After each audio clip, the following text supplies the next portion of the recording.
감사절이에요.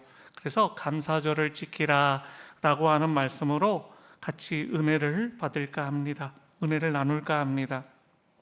구약의 절기는 총 3가지예요. 오늘 본문의 말씀에도 나오는데요. 너는 매년 3번 내게 절기를 지킬지니라 라고 14절에 말씀해 주고 있어요. 그러니까 이 절기는 지켜도 되고 안 지켜도 되는 게 아니라 하나님께서 이 구약에서 꼭 이 절기만은 너희가 지켜라 라고 하는 절기예요. 그 절기가 오늘 보면 무교절이라고 하는 절기를 15절에 말씀해 주고 있고요. 16절에 맥주절, 그리고 수장절, 이렇게 총 3절기를 지키라라고 오늘 본문에 하나님께서는 꼭 지켜야 될 것을 명령하고 계십니다. 구약에서는 이렇게 3번의 절기를 지키라고 했는데 이 절기들은요, 감사와 연관이 있습니다. 하나님 앞에 이것만큼은 꼭 너희들이 기억하고 지켜서 감사해라 라고 하는 절기의 말씀입니다. 무교절은 뭡니까? 출애굽한 이후에 그 출애굽하게 해주신 하나님 앞에 감사하라 라고 하는 절기이고요. 맥주절은 오늘날도 지키고 있으니까 우리 사랑하는 성도님들이나 제가 잘 알고 있고요. 마지막으로 수장절은 무엇이에요? 오늘날 추수감사절. 마지막 가을에 가을거지를 하고 난 다음에 하나님 앞에 수장절을 지키라 라고 오늘 16절에 말씀해 주고 있으니까 우리가 사실은 맥주절과 추수감사절은 지키고 있고요. 오늘날 무교절은 우리가 지키지는 않습니다. 그런데 무교절 대신에 부활절을 지키고 있어요. 왜 그런지 첫 번째로 알아보도록 하겠습니다. 무교절은 부활절로 라고 하는 말씀입니다. 앞에서 언급한 바와 같이 무교절은요, 이스라엘 민족이 400년 동안 애굽에서 종살이, 노예살이를 했어요. 그래서 하나님 앞에 그 종살이, 노예살이 하는 것을 너무 힘겨워해서 그들의 애곡하는 소리, 통곡하는 소리, 고통 소리가 하늘에 상달되어졌어요. 하나님께서 그러한 이스라엘 백성들을 가만히 두시지 않고 이스라엘 백성들을, 민족을 구원하고 해방한 날을 만드셨던 거예요. 그것이 바로 출애굽 사건입니다.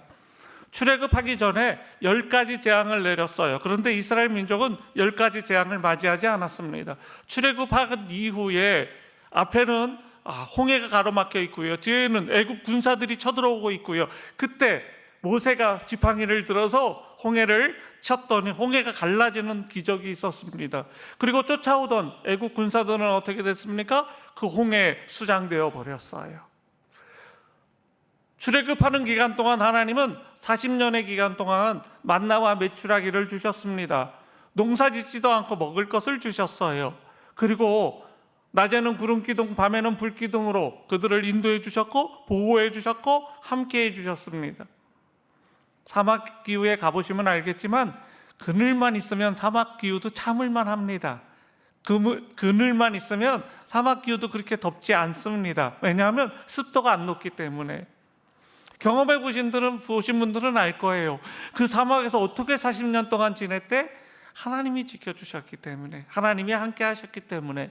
그래서 마지막에 요단강을 건너서 가나안 땅에 들어가는 것까지, 그것을 기념하기 위해서 하나님은요, 그 40년 동안의 광야 생활을 기념하기 위해서 무교절을 지키라 라고 말씀하신 겁니다. 그런데 그것이 오늘날 어떻게 부활절이 됐냐고요? 예수님께서 이 땅에 오셨습니다. 우리의 죄를 담당하기 위해서 이 땅에 오셨습니다. 우리의 죄를 대신 짊어지기 위해서 이 땅에 오셨습니다. 그분은 십자가에 못 땅땅 박혀 돌아가시고 3일 만에 부활하셨습니다. 그 사실을 믿으면 구원을 얻습니다. 그 사실을 믿으면 우리들은 천국에 갈 수 있습니다. 요단강을 건너 천국 가는 겁니다. 요단강을 건너 영적 가나안 땅인 천국에 들어갈 수 있습니다. 그 예수 그리스도를 믿으면 하나님께서 인도해 주셔서 요단강을 건너서 가나안 땅에 들어갔던 이스라엘 백성들처럼 우리들도 요단을 건너 천국에 들어갈 수 있게 해 주신 사건이 바로 부활절입니다. 부활의 주님을 믿고 영접하면 우리들도 구원 얻을 수 있습니다. 우리들도 행복한 생활을 영위할 수 있고 그분 때문에 영원한 생명을 소유할 수 있습니다. 그래서 무교절은 오늘날 부활절로 바뀌게 된 겁니다. 예수님은요, 산자와 죽은 자의 소망이 되셨습니다. 이제 부활하신 예수님을 믿기만 하면 우리가요 천국에 갈 수 있고 구원을 얻을 수 있어요. 그 부활의 주님을 만나고 경험한 것에 대한 감사의 절기가 바로 부활절입니다. 부활절을 감사의 절기 가운데 빠진다? 상상도 못해요. 정말 중요한 날입니다. 그래서 부활절을 현대교회에서는 꼭 지켜라 라고 하나님은 우리들에게 말씀하셨고, 그리고 그 말씀대로 한국교회는 부활절을 지키고 있습니다. 두 번째로 맥주감사절이에요. 맥주감사절은 구약에 여러 형태로 나와요. 오늘은 맥주절이라고 표현되어 있지만 다른 성경에는 칠칠절, 또 다른 성경에는 오순절이라고 얘기를 합니다. 그런데 신약 성경에 성령 충만할 적에 그 오순절 사건이 너무 커서 오순절이 맥주절인 줄 모르는 분들이 많아요. 그런데 오순절, 칠칠절, 맥주절은요 다 같은 의미입니다. 우리가 추석을 추석이라고 안 그러고 또 다른 말로도 표현하지요. 뭐라고 그럽니까? 중추절이라고 그래요. 맞아요. 같은 의미예요. 중추절이라고 그래요. 추석을 중추절이라고도 얘기하고 추석이라고도 얘기하고 뭐 여러 가지로 얘기를 해요. 또 뭐라고 얘기하죠? 한가위라고도 얘기를 합니다. 성경에 보면 맥주절을 칠칠절, 오순절이라고 여러 가지로 말하고 있지만 사실은 추석, 한가위, 중추절 다 똑같은 말입니다. 맥주감사절은요 우리가 알다시피 보리 추수를 하고 난 다음에 그 다음에 하나님 앞에 감사하는 절기입니다. 초여름에 올리는 절기입니다. 한국교회는 7월 첫째 주에 맥주감사절을 지키고 있습니다. 겨우내 파종을 하잖아요. 보리를 가을에 파종하는 거죠. 그래서 겨우 내내 땅속에 있는 겁니다. 그런데 겨우 내내 그곳에 날씨가 겨울에 따뜻하면 싹이 트면 그거는 봄에 수확을 못합니다. 추워야 됩니다. 그 추운데 혹시라도 보리 농사를 지어보신 분들이 있으실지 모르겠는데 초등학교 때요 보리 농사 지을 때 학교에서 뭐 합니까? 보리밟기를 하러 가요. 그 아이들이 무슨 힘이 있다고 거기 가서 뛰어놀라는 거예요. 팡팡팡팡 막 땅을 다지고 거기서 놀게 만들어요. 1시간씩. 그러면 거기서요 쾅쾅쾅쾅 뛰어요. 어른들은, 선생님들은요 한 발짝 한 발짝씩 이렇게 걸어갑니다. 그래서 땅을 밟아요. 그 안에 있는 공기를 줄여주기 위해서. 사람이 할 수 있는 일은 거기까지예요. 나머지는 다 하나님이 하셔야 됩니다. 수분을 주셔야 되고요, 그 다음에 온도를 만들어 주셔야 되고 날씨도 알맞게 해주셔야 됩니다. 그래야지 6월 초중순 정도에 보리를 수확할 수 있는 겁니다.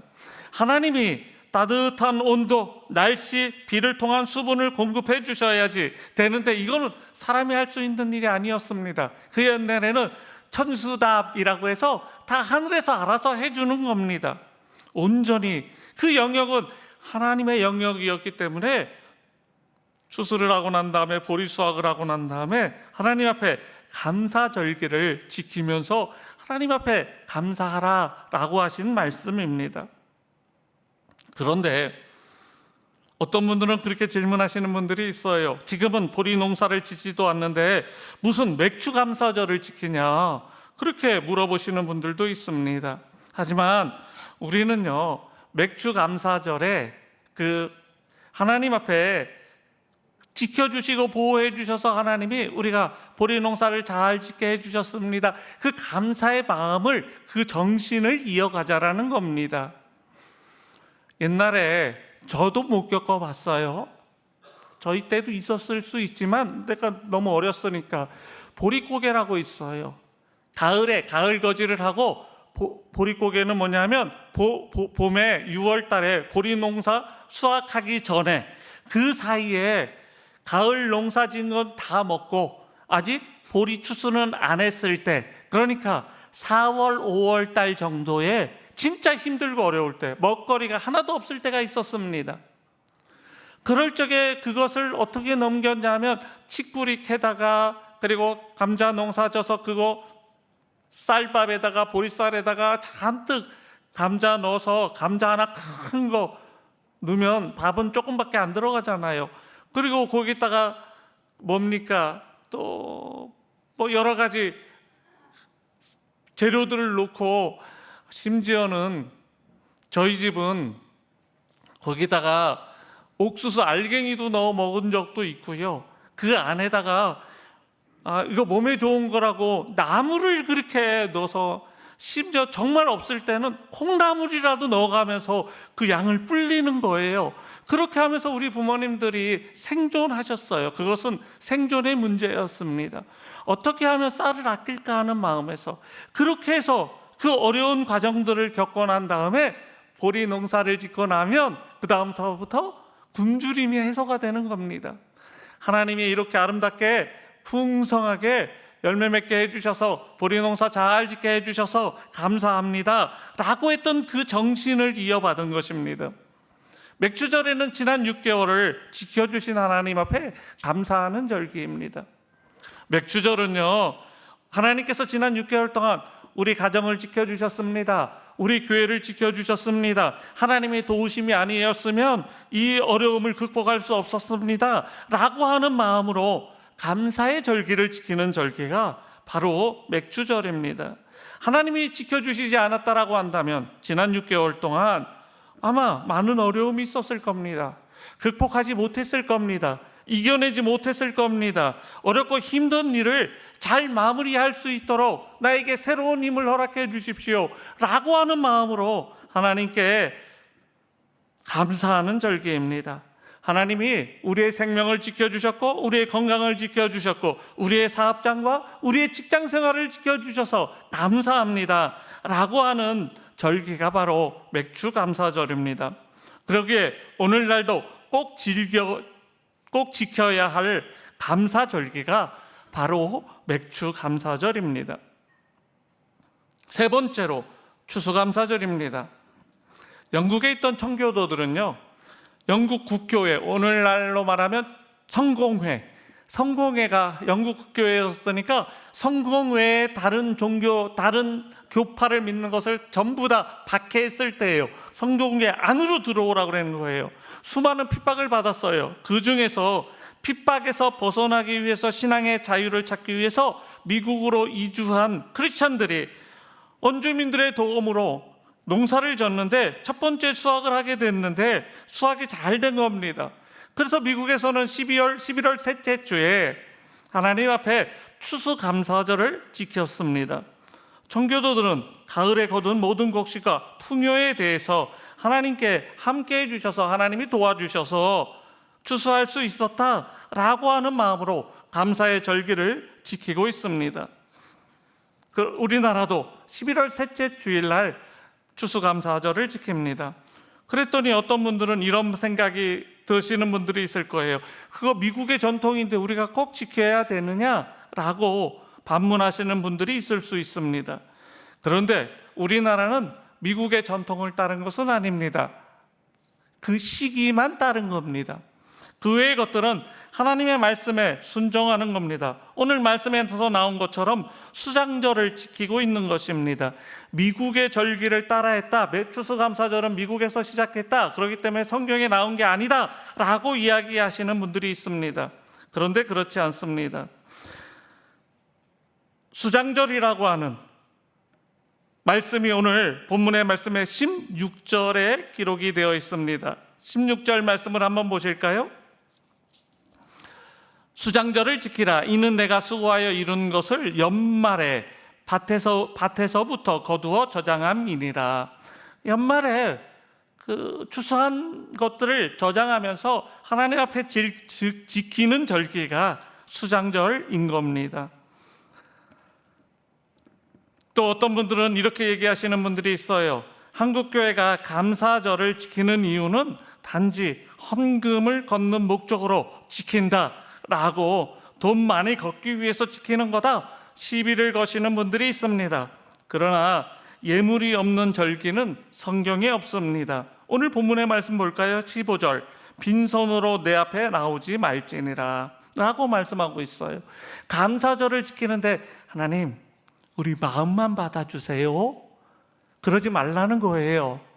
나 진짜 감사한데 하나님 그냥 내 마음만 받아주세요, 이러지 말라는 거예요. 하나님 앞에 빈손으로 나오지 말라는 말은 뭐라도 하나 하나님 앞에 바치라는 얘기입니다.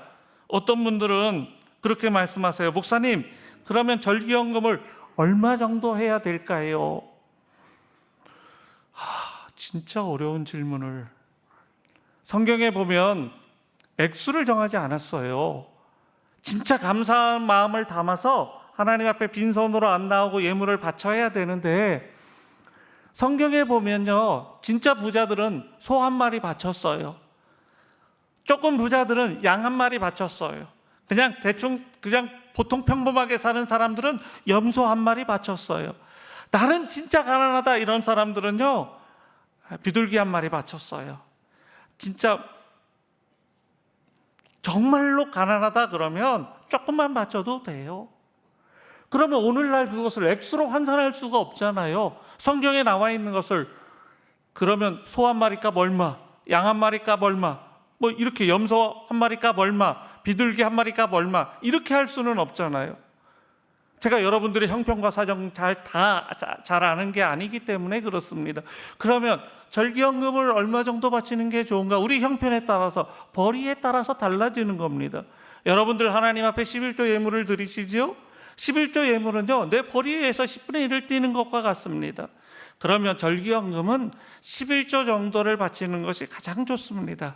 왜냐하면 하나님 앞에 진짜 감사하잖아요. 이 네 번의 절기는 하나님 앞에 11조 정도 드리면 하나님이 아주 흡족하게 받으실 만한 겁니다. 11조는 12달 드리는 겁니다. 거기다가 하나님 앞에 절기연금을 보태고 나면 네 번에 걸쳐서 우리 11조를 한 번씩 더 드린다라고 생각하시면 좋을 것 같아요. 마태복음 6장 24절에 보면 너희가 하나님과 재물을 겸하여 섬기지 못하느니라 라고 말씀하고 있습니다. 이 말은요, 하나님을 섬기든지 재물을 섬기든지 둘 중에 하나지, 나는 재물도 섬기고 하나님도 섬기고 난 재물도 좋고 하나님도 믿고 이럴 수 없다라는 말씀이에요. 저는 부자가 못 돼봐가지고 재물을 섬기는 게 뭔지는 잘 모르겠습니다. 그런데 하나님을 섬기는 것은 알아요. 재물을 쫓아다니지 않으면 돼요. 그리고 재물에 그렇게 많은 욕심을 부리지 않으면 됩니다. 주신 것에 감사하면 돼요. 그리고 주신 것에 대해서 하나님의 것을 하나님 앞에 바치면 되는 겁니다. 오늘 말씀처럼 예물을 드리면요, 은혜를 아는 자가 할 수 있는 최고의 감사 표현입니다. 지난 6개월을 지켜주셔서 감사합니다. 지난 한 해 동안 지켜주셔서 감사합니다. 그 은혜를 기억하고 감사한 마음을 갖고 하나님 앞에 우리가 정성을 다해서 최선을 다해서 하나님 앞에 감사드리는 것, 이거 대단히 중요한 일입니다. 얼마나 감사하지 않으면 하나님이 절기를 지키라라고 명령하셨을까요? 진짜 저 사람은 감사해야 되는데 감사를 모르고 사는 겁니다. 우연히 이루어진 줄 압니다.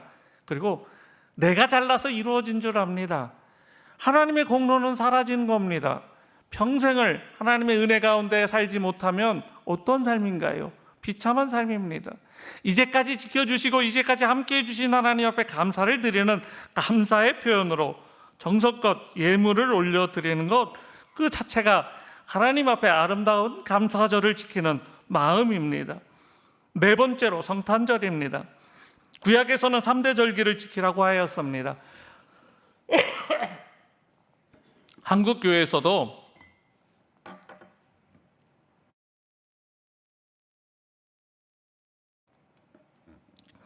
무교절은 부활절로, 맥주절, 추수감사절, 이렇게 3대 절기를 지키고 있습니다. 그렇게 순종하면서 하나님의 말씀대로 지키고 있습니다. 그런데 성탄절이 있잖아요.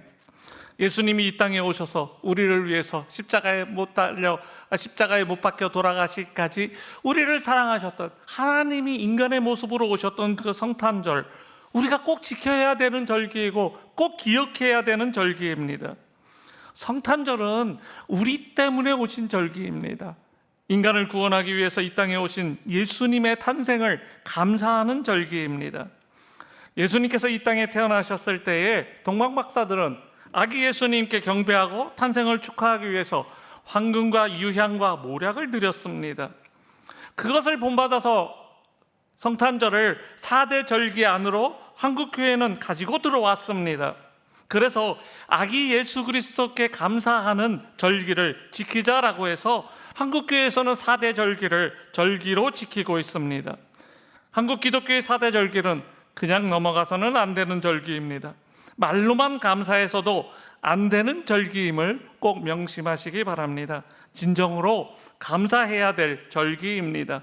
지난 6개월 우리 가정과 함께 해주셔서, 우리 교회와 함께 해주셔서, 나와 함께 해주셔서 어렵고 힘들었지만 잘 극복할 수 있게 해주신 하나님, 아무 문제 없이 잘 인도해 주신 하나님, 건강하게